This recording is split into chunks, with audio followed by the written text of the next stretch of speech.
Hello, this is James Rees. Welcome to another edition of Razorwire.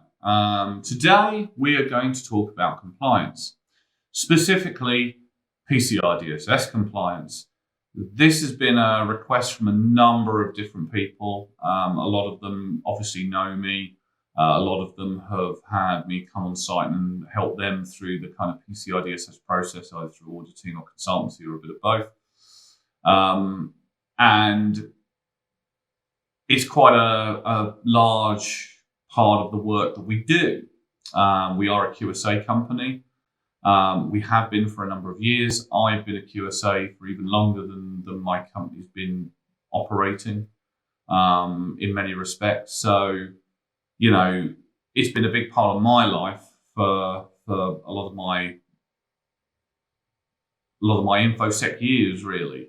Maybe not all of them. I've been in it for 25.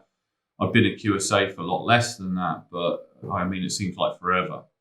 So, PCI DSS. Let's kind of go over some of the basics. I don't know how long this video is going to be, just to let you know.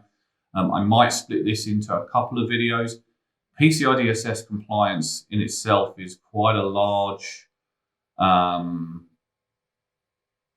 bit of information to kind of try to condense into something that's sort of 10 to 15 minutes long.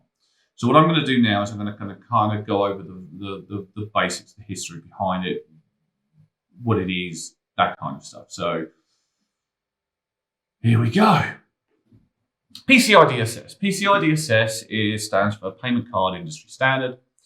And it was born somewhere at the end, let me just quickly check my notes, of 2004, December the 15th, according to my notes. It's been through a number of different versions, but basically it originally, Visa, MasterCard, a number of other card brands were experiencing quite a bit of economic fraud from kind of online shopping and e-commerce, that kind of thing. So they all individually decided to start coming up with a set of standards that they would require merchants and their service providers to meet a minimum baseline of security. Now, very quickly, because of course a lot of organisations deal with more than just Visa or MasterCard, they may deal with both American Express and so on and so forth, found it quite difficult to kind of comply with all the different standards. So at some point they came together and said, look, we've all got this problem. Rather than having different standards, let's actually get together and create a standard set for all of us. So people can find it a little bit easier to comply with, and it will reduce the levels of fraud going forwards. Well, that's the rough background behind it. So 2004, it was released version 1, obviously, since versions tend to start with 1. But it's been through a number of different renditions, and today we are currently dealing with 3.2.1 of the standard. There is a version 4 currently in the works. I think it's probably been put, not much has been heard about it for a little while at this moment in time. I've just received a little bit more information recently about it. And I think a lot of that was obviously because of what's been going on with the pandemic and all the rest of it is really slowing things down. But the next version is due to come out relatively soon, next year probably, at least for review. And then depending upon obviously how much they have to change or amend or whatever from that review, it will come out shortly afterwards. But we've been through a couple of variations of it. So PCI DSS, it is a standard that is required for anybody who either has a merchant ID and takes payments of cards, no matter how it's done, via point of sale terminal in like a traditional shop or a restaurant or something like that, e-commerce, what we call Moto, which is kind of either the mail or telephone based payments. Telephone-based payments is still happening, mail a lot less so. But anybody who has a merchant ID where they're taking card payments as part of that contract with their acquirer is required to meet PCI DSS as part of that contract. So it's a contractual obligation. Okay. In addition to that, there is something called a service provider. So if you are an organization that in some way facilitates or could impact the security of an environment, probably usually a customer environment, where cardholder data is being stored, processed, or transmitted, then you fall into the service provider category, which is basically the same set of requirements in many respects, but the tiering system that they use is very different. So the tiering systems, the merchant tiering system, there's 5 levels. For service providers, there's 2. If you categorize as a level 1 merchant or a level 1 service provider, then you are required to have somebody like myself, a QSA, to come on board to do the audits for you. If you're below that threshold, then you can do a self-assessment form. And the self-assessment forms, there's a number of them, A through to D, and there's a few kind of subsection forms as well, SAQ forms as well. But in essence, depending upon the nature of payments that you undertake, so if you do it via e-commerce, it's 1 SAQ. If it's via kind of telephone, there's another SAQ. If you outsource everything to service providers, then it's SAQ-A. If it's electronic payments, it's SAQ-A-EP. Or if you do a more than one revenue stream where you're taking card payments, say you're taking it via e-commerce and you're taking it by telephone, then you're going to be required to do SAQ-D. Now, SAQ-D is the longer of all of them, but it caters for the broadest strokes. So if you've got multiple payment streams, it's usually an SAQ-D that you'll need to do. Okay. Now, PCI DSS is regulated by the card brands who set the standard. Us QSAs are managed by the PCI DSS Security Council, who regulate us QSAs and QSA companies.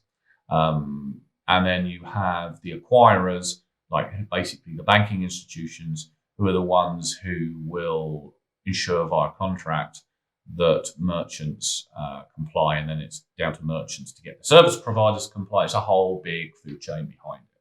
Okay, it's very easy to find out that kind of information. Just go to the PCI DSS SSC website, and you can see the tiering systems, how it works. There's slightly different tiering systems via card brand, but as a general, just kind of look at the Visa and the MasterCard ones. In Europe, it's all really Visa and MasterCard. Occasionally, it's Amex. It's becoming a bit more popular now. Historically, it was very few companies would take much in the way of Amex in the UK or Europe. As I said, changing now, but that was the case. So, PCI DSS has 6 groups within it. It's got Group 1, which is build and maintain secure networks and systems. It's got Group 2, which is the protection of cardholder data. 3, maintenance of a vulnerability management program. I'm stuttering over my words. I don't know why. I'm sorry about that. 4, implementing strong access control measures. 5, regularly monitoring and testing networks. And 6, maintaining an information security policy. Okay, and of those 6 groups, there's 12 specific kind of requirement sets with multiple requirements in each of those sets. So very quickly, down and dirty, 1 is usually to do with kind of firewalls, network infrastructure, that kind of thing. 2 is, again, the rest of the network infrastructure stuff and server-based requirements. 3 is usually encryption. 4 is transmission of cardholder data over what they term as open or insecure networks, so basically the internet. 5, everybody's favorite, probably one of the easier ones to meet, antivirus. Yes, there's an antivirus section in there. 6 is vulnerability management, and there's a lot in there about software development, that kind of thing.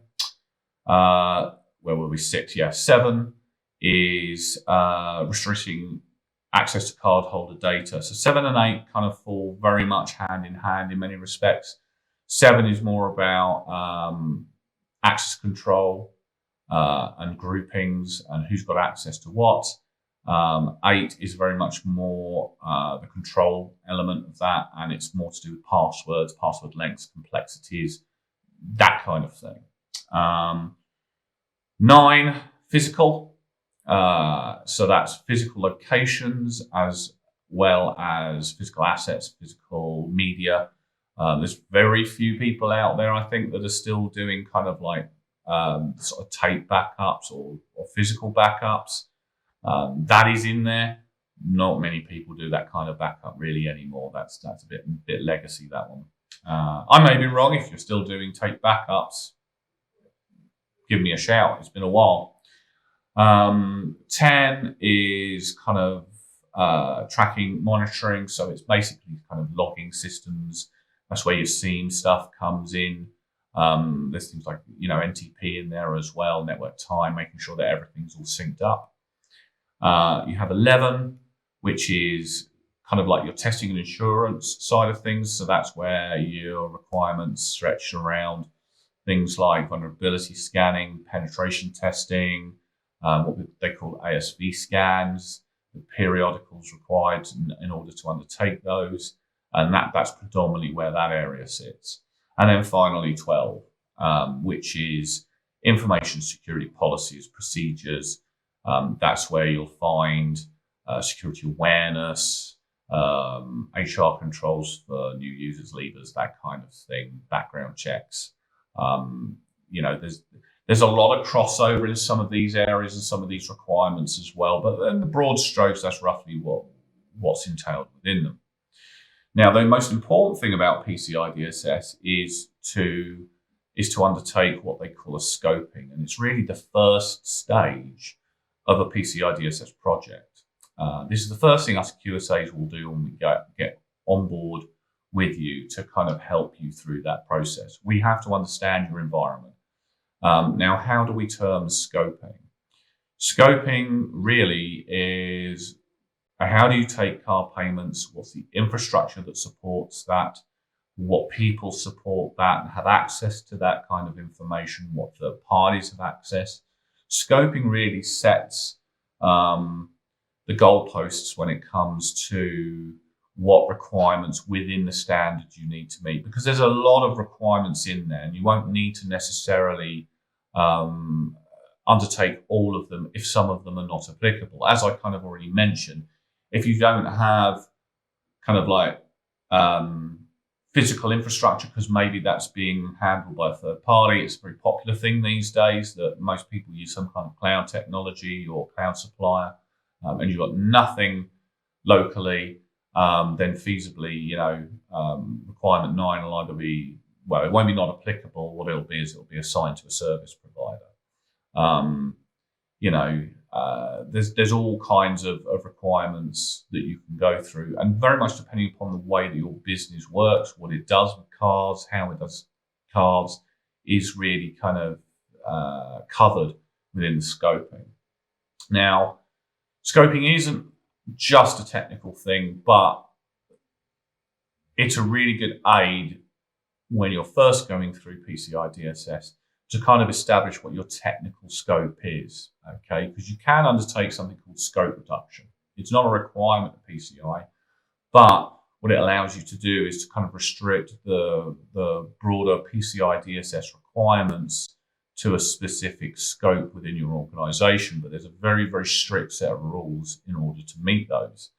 Now, I have something called the 3 golden rules to scoping, okay, that should give you most of the information that you need to try to establish what your scope is, or give you ways to figure out how to reduce your scope to the smallest possible amount, okay? So, and I know there's going to be a number of people who roll their eyes at this one, who dealt with this in the past, because this first thing I teach anybody when either I'm teaching them to be a QSA or it's a client, be it a service provider or a merchant. This is the crux of it all. Okay. The first golden rule of scoping. If your system or service or entity or area or whatever it may well be processes, stores, or transmits cardholder data in any way, shape, or form, then it is in scope for PCI DSS. Do not collect £200 when you pass go straight to jail, argue as much as you like. If there is a system or a service or something where cardholder data is present, being stored, processed, or transmitted, then it's in scope. There's no ifs, there's no buts. It is. Okay. The second golden rule of PCI DSS scoping is if there is a system, a service, whatever person, whatever, that directly connects to an environment where cardholder data is being stored, processed, or transmitted, it is also in scope for PCI DSS. The idea behind that is if I'm, say, processing payments via the telephone, maybe people are calling me up to purchase a widget or a gadget. They give me their card number. I type it into my laptop, normally through some kind of payment portal, whatever it may well be. I myself and my laptop are in scope for PCI DSS. Okay, that falls under Rule 1. But with Rule 2, anything on that logical network that can directly connect to my PC is also going to be in scope for PCI DSS. So if I'm only taking card payments and I'm on a VLAN, but there's, say, 15 other people attached directly to that VLAN as well, and they can communicate with my laptop from a digital sense, then they are going to be under the same requirements as I am, because they could be used as a springboard for attack. Okay. Then finally, rule number 3, and this is the one that normally gets IT people hopping. This is the one where there's quite a significant amount of debate. If you have a system or a service or whatever, people, whatever, who are indirectly connect to an environment where cardholder data is being stored, processed, or transmitted, they are potentially in scope depending upon the segmentation or the security of the segmentation undertaken. Okay, bit of a mouthful that, but what that's basically saying is if you have 2 VLANs, one VLAN is where you're doing, you've got people who take card payments, that's where their kit sits, that's how, where they connect to the internet and they sort of use the payment applications, whatever. Say you've got a call center or something, they're on one VLAN. They are going to be obviously in scope. If you segmented them off with some form of firewall, with an appropriate access control, and very restricted access in and out of that environment to only that required, in line with the requirements, then you can have your second VLAN where, say, everybody else sits. So you've got 100 other people who facilitate other parts of the business but aren't taking cardholder payments in any way, shape, or form. Potentially, you can keep them out of scope of having to meet the PCI requirements, assuming you put in the right levels of segmentation. Okay.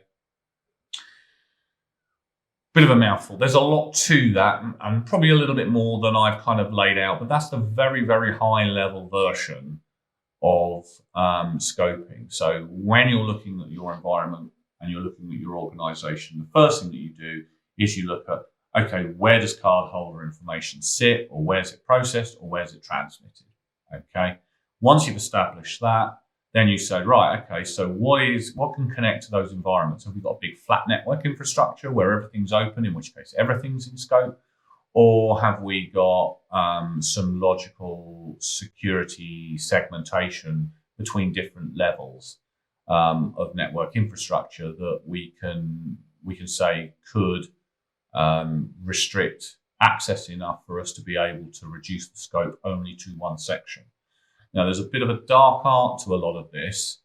So I do urge you, if you are looking to do segmentation to reduce your PCI DSS requirements overhead to the smallest possible size estate that you can, get a QSA to check out what you're doing before you do it.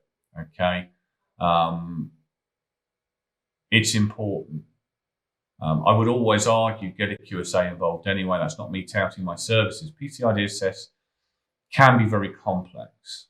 Okay, it's not an easy compliance model. It's probably one of the more complicated ones to meet because a lot of the other compliance models are specifically kept at quite a high level, so they can cater for pretty much any kind of environment.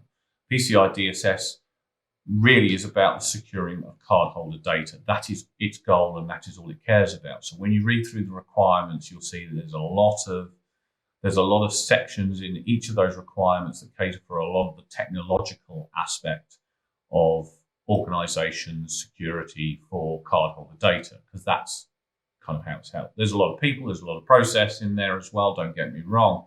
PCI is very heavy on policy requirements, procedural requirements, technical requirements, people requirements, security awareness requirements. There's a whole plethora of stuff within there that you need to meet.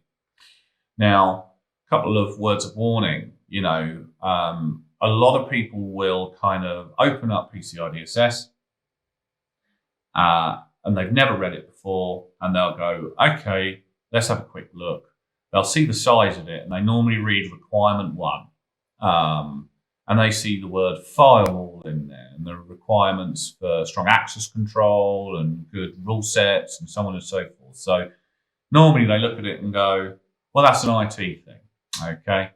Don't make that mistake. Yes, there's a lot of technical items in there that the IT department will need to be a part of, but there's a hell of a lot that isn't as well, guys. Don't make that mistake. There's going to need to be multiple people involved in this project, be it the teams who are undertaking the card payments. So maybe you've got a call center operation. They're going to need to be involved in this process. Management are going to need to be involved. There is a requirement in requirement 12 for top level management. So, the board to basically sign off that they will meet the PCI DSS requirements in some form of charter or directive. So there's a lot of involvement at top level and a requirement of involvement at top level and various different levels going down. Do not underestimate a PCI DSS project, but remember, it can be as painful or it can be as easy as you make it to be. That's not to say it's always easy. There's always a challenge. Every organisation does something slightly differently. But also don't make the mistake that a lot of people make of thinking it's just a box ticking exercise. It is not a box ticking exercise. PCI DSS as a compliance standard is specifically built to be basically an ongoing security baseline that you need to be at. And when you have an audit, you need to be able to prove to that QSA that you've been meeting that standard throughout the time period from the last audit, unless it's your first audit. So when I go into organizations to see whether or not they've been doing their logging appropriately over the 12-month period since their last audit, or usually their 11th month, because you want to redo your certification just before it runs out for obvious reasons, then I will ask and look back through the last 12 months to make sure that A, you've got those logs available, B, that they've been checked on a daily basis, and that they've been handled appropriately, incident response, risk management. There's requirements in there for regular sort of reviews of your security and your procedures, regular vulnerability scans on a quarterly basis, both internal and external, ASV scans, pen tests on an annual basis. There's a lot to it, and it's very easy to fail PCI DSS a second or third time around if you're not keeping your requirements in mind when you're doing your day-to-day business. It is not a box ticking exercise. So if anyone ever says that, just look at them and kind of nod quietly, and just carry on with what you're doing and do it right, do it properly. PCI DSS, basically at the baseline of it, when you really look through the standard, it looks really daunting when you first go through it. it's not that bad, okay? A lot of the requirements are kind of basic, baseline stuff. So have a firewall at your perimeter, have a good rule set. Don't have an any rule sitting in your rule set. Yeah, I know. Have AV, maintain it, monitor it, have alerts alerting properly. Look at your logs, maintain your logs. You know, all of this stuff is really kind of baseline technical stuff that most companies should probably be doing anyway. Yes, there's a couple of doozy items in PCI DSS. Do not get me wrong. There's some very specific items, specifically in requirement 3, about the encryption of cardholder data if you're storing it, or encryption in transit, which is under requirement 4, or if you're doing software development, there's very, very specific requirements behind it. But when you look at a lot of them, at their baseline, they're the basic level stuff that should be done anyway. As I said, it's an ongoing process. Do not forget, when you need to run a scan or a test or an annual pen test, make sure you do them all in good time, ready for when you have your final audit, because that's where we see a lot of people who fail subsequent audits. Maybe they forget to handle an ASV scan, or maybe their pen test was done, but they never fixed any of the problems and they, never had a retest. You need to be on top of PCI at all times and have it in your mind as well.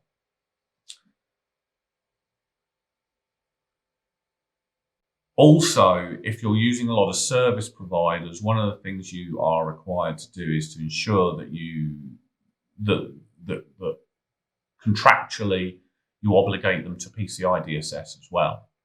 And they have to meet the standard. And if they can't supply you with an attestation of compliance before your audit, so your QSA can review it and go, okay, these are your service providers and they've all been signed off, then you can get into a pretty sticky wicket. So bear that in mind. Another good top tip. There is a way, if you can't meet a requirement for whatever reason, you can do something called a compensatory control. Okay. Now, a compensating control, rather, if you can't meet a standard for whatever reason, you have to put something else in place in order to meet that requirement's intent that goes above and beyond what the original requirement stated. Now, remember, it's got to go above and beyond that original requirement, okay? Try not to get into the minefield of saying, well, we'll just do a compensating control. We'll just do a compensating control. We'll just do a compensating control. It never works.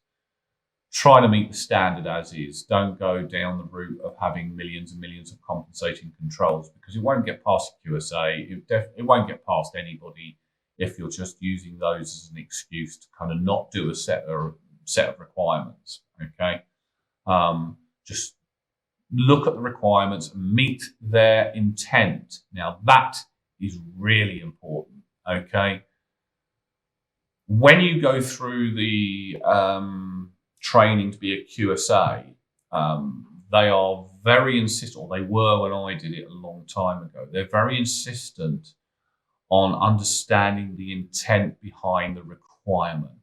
Okay. And when you're doing an audit, you're looking for that organization to meeting the intent of the requirement. Now, quite often there's a lot of different ways you can meet requirements. Cool technology, good policies, good procedures, different ways of doing what it is they require you to do. So look at the intent of the requirement. If the requirement states you will have antivirus, okay, well, obviously you're going to have antivirus, okay. There's a few caveats in there. I know there's probably going to be some PCI people saying, but, look, I'm not going to go into the down, dirty parts of PCI DSS, because we all know there's a few items in there that lead to a lot of contention from different people.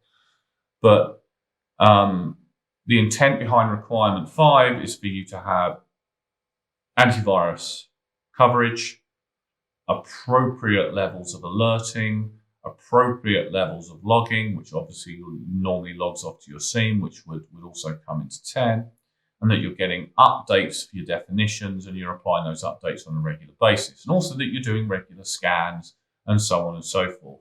Now, AV's been around since the early part of my career, okay? And it's always been universally agreed, if you're having antivirus, update it regularly, update the definitions so you can catch the malware, do regular scans, and make sure that, you know, the average user can't kind of disable the scans because they're getting annoyed with it.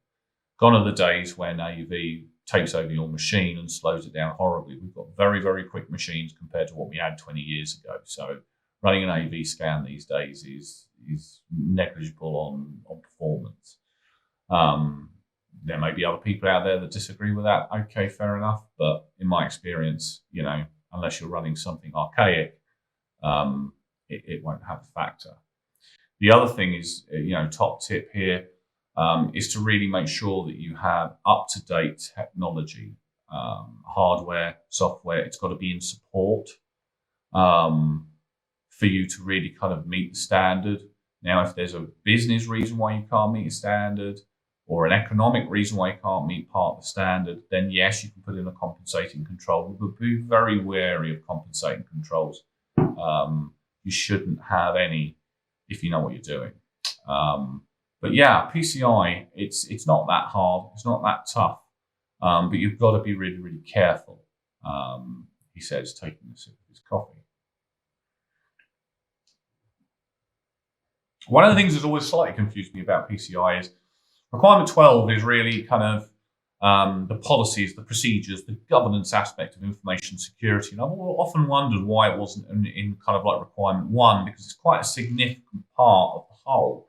And when you go through PCI, you'll see that there'll be, you know, requirements where you'll need to have a policy statement, you'll need to have maybe a procedure, you know, and then you'll need to have obviously the technical reality of the situation where the settings have been set and all the rest of it. So, you know, be warned, if you are looking through PCI, I would actually, you know, and you're doing this for the first time, I would actually probably go through requirement 12 first. I mean, scoot through the others. I mean, you can do it in sequence if you want, but really look at requirement 12, because if you don't have a policy set and you don't have policies, procedures, and what have you well formatted for the organization itself, then there's going to be a lot of gaps in the other requirements for you, you know, that you won't be able to meet. The other top tip really is to go to the PCI DSS Security Council's website, go into the documentary repository and download the PCI DSS ROC, ROC. Okay. Unless you're a QSA, you're only going to get access to the PDF version, but that's enough. Okay. And have a look at the requirements through that. The reason why I say that is because it lists all the requirements like it does in the other piece of documentation that you can download, but it shows you also what the QSA testing and means testing requirements are next to it. Okay. In the normal standard, the standard PCI DSS download you can get, it has all the requirements and it does have some notes and guidance on each of those. But if you are going to require a QSA, I do urge you to download the ROC version of that. It just goes into a little bit more detail in each of the requirements on what you're going to need to prove to the QSA when they come on board to do the audit. Okay. You'll also get to see in the executive summary aspect of the ROC, which is the first part of the ROC. It's a very long part of the ROC. Things like stuff that you're going to need to submit to your QSA. So your VLAN information, the technology you're using, the versions, the operating systems, so on and so forth. You'll also see sections in there asking for, you know, who was part of the assessment, their roles and responsibilities and contact details, that kind of thing. And importantly, you'll also see in there a nice table with documentation reporting as well. So what piece of documentation was used as part of the audit? What does, what is that document? What does it facilitate? When was it last updated and all the rest of it? Now, those are quite useful because you can pull out those formats and create a bit of a matrix for yourself before your auditor comes in. Now, us auditors have a tendency to sift through a lot of information as part of these audits. So what's always useful, because a lot of people will have multiple policies and procedures, because we have to go through each and every requirement and look for the specifics within the documentation set to what applies to that requirement. Sometimes it's useful to put come pre-packed with all of your documentation listed of what you're providing, along with where in each document specific requirements are referenced. It makes our job a lot quicker and a lot easier, especially if you're in an organisation where you don't have kind of standard formatting for your document names. Hopefully your information security policy for, access control is called information security policy - access control. But I have been to some organisations where it's called ISNN 004 NP 01115. Now, unless you know the specific type of formatting they've used, and you've been living and breathing it for a while, sometimes it's quite difficult for us QSAs when we're going through documentation. So, a nice little matrix to tell us where to find some of the specific requirements in the standard specifically listed cuts down a lot of our time. Thanks, guys. So, PCI DSS, that's it in kind of a very, very, very high level with a few top tips in there. Don't think it's too hard to do. It isn't that hard, but you do have to think about it, and you do have to put in place all of the requirements that are applicable to you. As I said before, there's always going to be requirements that are not applicable. There's requirements in there for kind of the destruction of physical media, like notepads or discs or whatever. If you're predominantly using cloud-based technology with remote desktops, then a lot of those won't apply. So you just put not applicable and why they're not applicable underneath. And that's kind of just that high-level view of PCI. If you want more, please feel free to get in touch. I will happily go over anything else within the standard that you want us to go through. If you want to know how to select QSA, what to look for in a QSA, I can cover that. Just let me know. If you want to argue over a specific requirement, I suppose you could email through to us. Don't know what I'll be able to do. I have to adhere to the standard myself. So, and it is a good standard, So if any of you SSC guys are watching this, it's a great standard.